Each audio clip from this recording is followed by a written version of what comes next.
2025 সালে দুর্গাপুজোর আন্তরিক শুভেচ্ছা, সঙ্গে শুভ বিজয়ার তৃতীয় শুভ কামনা করে আজকে আপনাদের একটু দেখাচ্ছি আমাদের ছোট্ট গ্রাম শ্যামনগরে বিজয়া দশমীর যে অনুষ্ঠান, মানে মা দুর্গার বিসর্জনের মুহূর্তগুলো আপনাদের সামনে আমি তুলে ধরব। এটি একটি যেটা দেখা যাচ্ছে ট্রাক্টরে করে নিয়ে যাচ্ছে আপনার একটি বাড়ির প্রতিমা, যেটা ব্যক্তিগত পুজো হয়। ওনারা বিসর্জন দেওয়ার জন্য ট্রাক্টরে করে ঢাকের সজ্জা করে ওনারা বিসর্জন দিতে নিয়ে যাচ্ছে। আমি কোথাও না গিয়ে আমাদেরই বারোয়ারি বকুলতলা প্রাঙ্গণে বসে আমাদের বকুলতলা বারোয়ারির যে রীতি রেওয়াজ বা অনুষ্ঠান, সেইগুলোই আপনাদের সামনে আমি তুলে ধরার চেষ্টা করব। এখানে মা দুর্গাকে সবাই সিঁদুর পরাচ্ছে এবং পরবর্তীকালে তারা নিজেদের মধ্যে সিঁদুর পরিণয় করে, বিনিময় করে আর কি, ওনারা নিজেদের সিঁদুরের অক্ষয় কামনা করছেন। এটা হচ্ছে আমাদের হিন্দুদের একটি প্রথা, যেটা আমাদের পূর্বপুরুষ বা আমাদের আগের জেনারেশন যারা তারা করে এসেছেন, তাদের দেখা দেখে আমরা করছি। কিন্তু পরবর্তীকালে আমাদের জেনারেশন এগুলো করবে কিনা খুব বলা মুশকিল। তার কারণ এখন মানুষ এই যে বিনিময়, শ্রদ্ধা, শুভকামনা, বিনিময়, এই জিনিসগুলো আস্তে আস্তে ভুলে যাচ্ছে।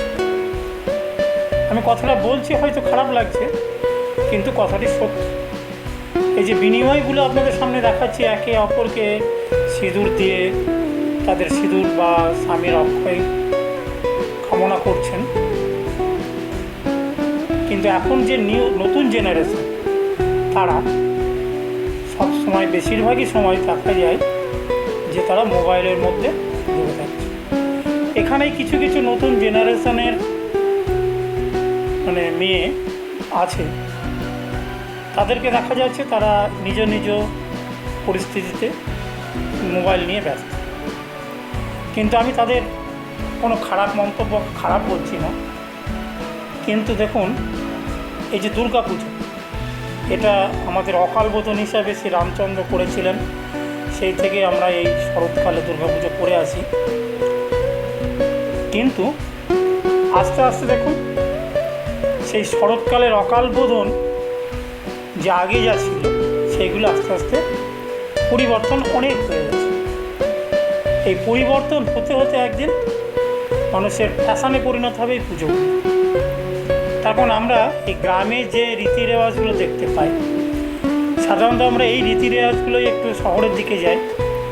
শহরের দিকে গেলে এই রীতি রেওয়াজগুলো দেখা যায় খুব কম, মানে, এবং সেটা ভিন্ন প্রকৃতির। এই জন্যে আমি বলতে চাইছি যে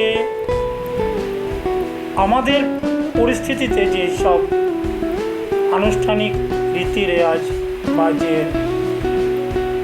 আনুষ্ঠানিক যে পরিকল্পনাগুলো আমাদের হয়ে এসেছে, আস্তে আস্তে সেটি লোপ পাচ্ছে।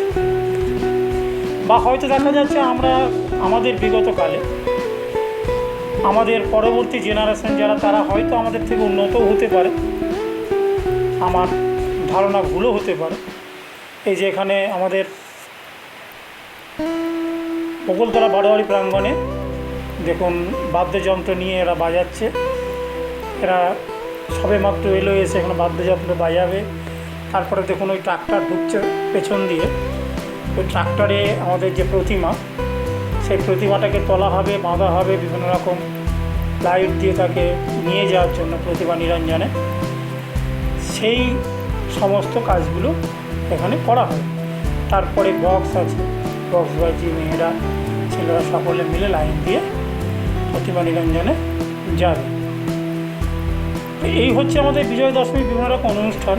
এই যে দেখুন, এই প্রতিমাটি অনেকটা লম্বা, চওড়া দুটোই আছে, যার জন্য প্রতিমাটিকে 3 ভাগে ভাগ করে তৈরি করা হয়েছে, যাতে এই যে তোলা, নিয়ে যাওয়া, এই জিনিসগুলো সুবিধা হয়। যখন একটা ভাগ নিয়ে আসছে, এইটা নিয়ে গিয়ে ট্রাক্টরে তুলবে, পরপর এইভাবে 3টে তোলার পরে তবে সেখানে বেঁধে ছেড়ে তারপরে আমাদের প্রতিমা নিরঞ্জনে নিয়ে যাওয়া হয়।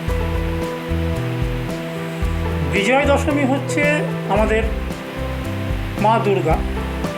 আমরা যে পুজো করি প্রায় মা দুর্গার পুজো 4 দিন হয়।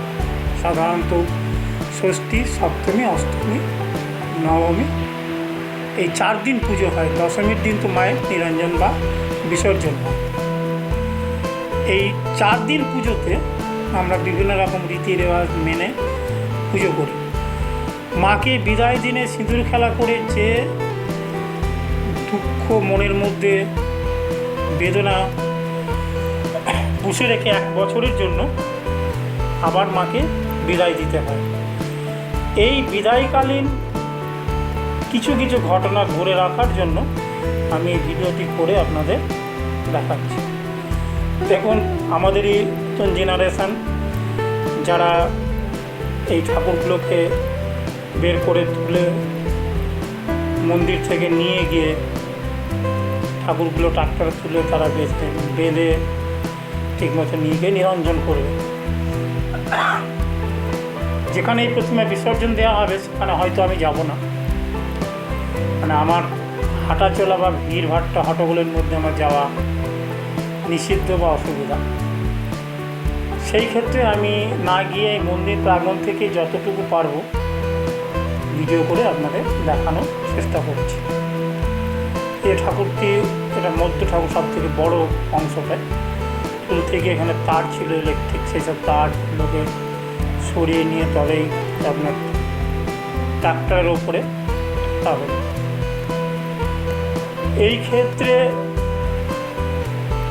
দেখুন, মানুষ অনেক রকম হয়ে থাকে। কেউ আনন্দ পায় কাজ করে, কেউ আনন্দ পায় কোনো কিছু মন্তব্য করে, কেউ আনন্দ পায় কোনো কিছু খারাপ কাজ করে। সেই ক্ষেত্রে দেখা যায় এই অনেক মানুষের সমাগমে সেখানে হয়তো কেউ কিছু ভুল ত্রুটি করছে, সেটা কিন্তু মনের মধ্যে পোষণ করে রাখাটা ঠিক হয় না। তার কারণ দেখুন, এইখানে প্রায় কয়েক হাজার মানুষের সমাগম, সবারই মানসিকতা, সকলের একতা, সকলের পছন্দ এক নয়। যার জন্যে হয়তো একসঙ্গে এতগুলো লোকের সমাগম হলে সেখানে বিভিন্নজন বিভিন্ন রকম মন্তব্য, বিভিন্ন রকম কাজ করে থাকবে। সেইগুলোকে মনে পোষণ করে বা রাগ দেহের মধ্যে রেখে কোনো অনুষ্ঠানকে মাটি করা যাবে না। যার জন্য আমাদের এই অনুষ্ঠানগুলোকে একতাবদ্ধ হয়ে এবং খুব সুন্দরভাবে সাজিয়ে গুছিয়ে এই অনুষ্ঠানগুলোকে করতে হবে। দেখুন, এখানে লোকের সমাগম সাধারণ একটা ছোট্ট বারোয়ারি প্রাঙ্গণ, সেখানে প্রচুর মানুষের সমাগম। বাদ্যযন্ত্র, লাইট দিয়ে মা নিরঞ্জনে যাচ্ছে, বিভিন্ন রকম নাচ হয়, নাচ করে কেউ আনন্দ পাচ্ছে, কেউ বাজনা বাজিয়ে আনন্দ পাচ্ছে, কেউ এই যে টুকটুকি আছে ছোটরা যখন কেউ বলছে আমি যাব বলে, কেউ সাইডে বসে মায়ের কাছে আবদার করছে, কেউ কাঁদছে, এটা হয়। এইগুলোই হচ্ছে মনে রাখার মতো জিনিস। কোনো পুজো বা কোনো অনুষ্ঠানে আলাদাভাবে আলাদা কিছু হয়ে ওঠে। এই যে অনুষ্ঠানগুলোই আমাদের সঙ্গে যে স্মৃতিতে ধরে রাখা কাজগুলোই হচ্ছে আনন্দ। যেমন এই পুজোতে আমি ঘুরতে গেলাম, ঘুরলাম, ঠাকুর দেখলাম, সেইখানে এমন একটা জিনিস দেখলাম যে আমার খারাপ লাগে, সেটাও আমার মনে গেঁথে থাকবে। কিন্তু সেইটাকে বাইরে বের করে দিয়ে যে জিনিসটা ভালো, যে খারাপের মধ্যে যে জিনিসগুলো ভালো, সেইটাকে মনের মণিকোঠায় তুলে নিতে হবে। এইটাই হচ্ছে এই পুজোর আনন্দ পাওয়ার মূল মন্তব্য। মানে এই ঠাকুরটি আমাদের বারোয়ারির অনেক পুরনো। সেই একই ঢাকেশ্বরী সাজ যাকে বলা হয়, সেই ঢাকেশ্বরী সাজে আমাদের মা দুর্গাকে সাজানো হয়। কেউ খুব সুন্দরভাবে, এবার যিনি আমাদের শিল্পী ছিলেন উনি খুব সুন্দরভাবে মায়ের এই মূর্তিটি সাজিয়েছেন এবং তৈরি করেছেন। আমি অবশ্য যদিও জানি না উনি কে এই মূর্তিটা তৈরি করেছেন। দেখুন জেনারেটর, পেছনে বক্স বাজছে, বক্সের সঙ্গে সঙ্গে ছেলেপিলে আনন্দ করছে, খুব ভালো জিনিস। এইগুলোই তাদের পাওনা। তারপরে এই তারা 4-5টা দিন এবং তার সঙ্গে চাঁদা তোলা বা অন্য বিভিন্ন রকম আরও অনেক কিছু করতে হয়। এই পুজোটা খুব ব্যয়বহুল, যার জন্য এরা এইটুকু করে এই যে আনন্দটুকু করছে, এটাই তাদের কাছে পুজোর পাওনা। হয়তো এর মধ্যে কেউ কোনো খারাপ মন্তব্য বা খারাপ কিছু করে বসলে তাকে খারাপ ভাবলে হবে না। হয়তো আনন্দের সহিত তারা জড়িয়ে পড়ে অজান্তে কিছু ঘটিয়ে ফেলে, যেগুলো আমাদের মনে দাগ খেয়ে যায়, সেটা করতে দেওয়া হবে না।